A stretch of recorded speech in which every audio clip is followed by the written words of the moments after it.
secara halus, jangan sampai nanti justru ini menjadi temuan daripada Disnaker atau Dinas Ketenagakerjaan. Yang kami ketahui adalah perusahaan FPC TPK sudah berdiri sejak tahun 2013 sampai dengan saat ini, yang di dalamnya memang belum ada pekerja satupun di FPC TPK yang di-hire langsung oleh FPC TPK, baik itu secara PKWT maupun PKWTT. Nah, inilah yang menjadi pertanyaan sangat mendasar, kenapa perusahaan sebesar FPC TPK belum mampu atau belum bisa merekrut pekerja, gitu. Baik itu PKWT yang di-hire langsung oleh Pelindo maupun PKWTT, pekerja tetapnya SPTP itu sudah ada. Itu yang pertama. Di Teluk Lamong pun sama, ada pekerja PKWT-nya, PKWTT-nya, PAD-nya pun ada. Di IKT juga ada juga pekerja PKWT. Itu beberapa tuh PKWT yang di PKWT-kan. Cuman kami itu sangat menyayangkan bahwa perusahaan yang sebegitu besarnya, yang sebegitu nomor satunya di jajaran terminal peti kemas belum mempunyai pekerja, dan pekerja itu semua masih diperbantukan. Kami mendukung perbantuan itu kembali lagi, tapi dengan catatan tolonglah berikan kami kesempatan bahwa kami juga bisa berkarya di sana. Nah, terhadap tadi yang disampaikan juga, kami ada kenaikan setiap tahunnya adalah UMK. UMK itu adalah kebijakan atau aturan yang harus dipatuhi oleh perusahaan mengikuti ketetapan pemerintah atau setiap provinsi. Terus dengan layanan kesehatan BPJS, kembali lagi BPJS adalah mandatori Bu, mandatori Pak dari pemerintah yang memang harus dijalankan juga oleh PDS. Maka dari itu kami memohon pada saat itu ke PDS untuk bisa diberikan layanan kesehatan, meskipun kami sendiri gaji kami harus dipotong, kami rela. Gak apa-apa, kami rela. Yang penting kami bisa setara dapat fasilitas pelabuhan. Kami menerima, bahkan kami sudah komitmen, gak apa-apa kami dipotong sekian persen, gak apa-apa kami dipotong.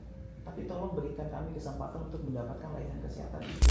Terkait dengan insentif yang tadi disampaikan, mohon izin dan mohon ininya, primadona mungkin untuk pegawai organik, tapi untuk pegawai THD seperti kami itu semua ada batasan. Insentif kami itu hanya 1 juta untuk terkait dengan lemburan, ya itu di luar dari konteks ini ya Pak. Lemburan itu kadang-kadang nilai-nilainya dikurang-kurangi juga Bu. Jadi kami mohon izin terhadap insentif menjadi primadona betul Bu, tapi bagi kalangan pekerja-pekerja organik, tidak untuk THD. Dan kami tidak ada intervensi dari perusahaan manapun. Kami juga berkolaborasi dengan baik itu SPSP yang lain.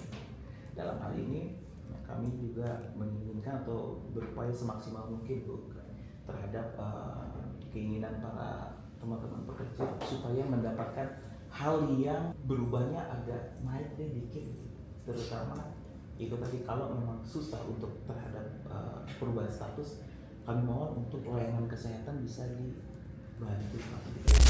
Kalau dari saya terus terang aja Bu, sama Pak Agus, sebelumnya kami juga sudah komunikasi dulu sama Pak Ferdian, sama Pak Lukman. Jadi kalau menurut kami melayangkan surat ini memang keresahan kami di dalam arti kata mau sampai kapan gitu. Kalau dibilang kembali ke peraturan yang mana, apa istilahnya yang berlaku. Mohon maaf, nggak ada kenaikan Bu.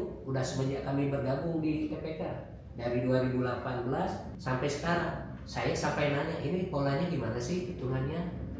Kalau nggak diomongin kayak gini kan Bapak mungkin nggak tahu, anteng aja kawan-kawan itu kerja. Tapi di dalam hati kami berontak. Tapi berontak kami ada adabnya. Makanya kami bersurat melalui surat ini. Ya Bu, Assalamualaikum warahmatullahi wabarakatuh. Pak Agus, Bu Indah, ini ada pertanyaan yang banyak teman-teman nanya juga sih.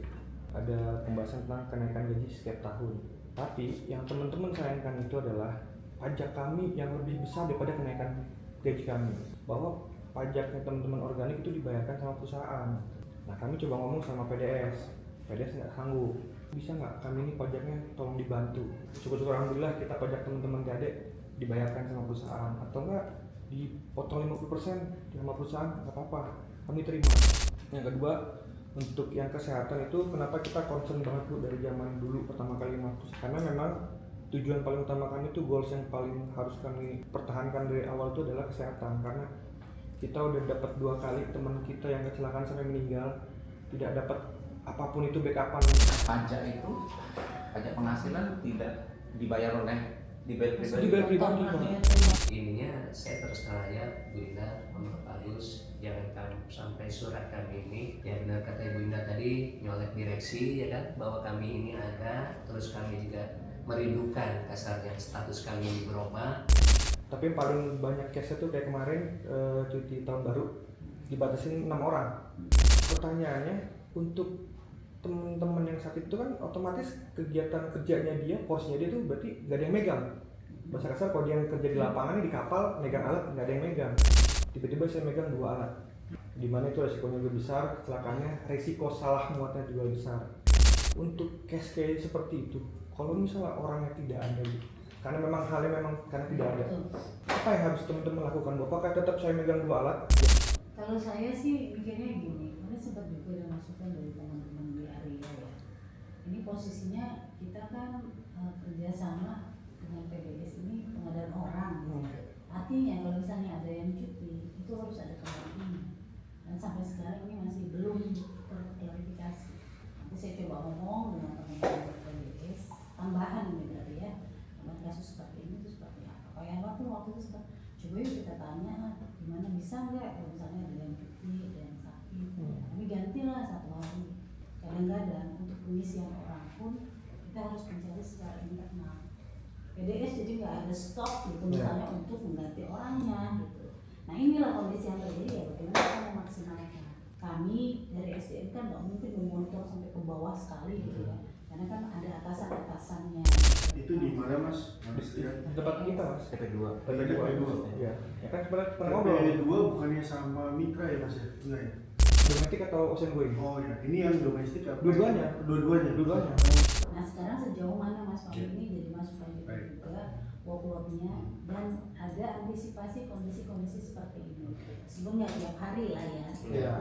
Karena sampai sekarang tuh penilaian masih subjektif, suka nggak suka. Iya. Oke, saya tambahkan sedikit. Apakah aturan main pekerja koordinator itu tidak terjun langsung ke lapangan? Itu. Nah, inilah menjadi kekisrukan tadi ya, kegelisahan teman-teman itu. Sesuatu yang perlu serius kita tangani. Kejadian-kejadian di lapangan itu pasti tidak begitu saja muncul. Jadi ternyata dengan kondisi yang dalam tanda petik ternyata nggak menyadari, betul kan? Betul. Nah ini harusnya memang kita sosialisasi, penyadaran. Bila perlu kita lakukan sanksi. Kita pure ini disiplin kerja. Iya. Sepanjang ini di jam kerja dia ternyata nggak masuk, laporkan nggak apa-apa. Iya. Banyak ada buktinya ini. Ya kita sama-sama berdoa ya. Ya.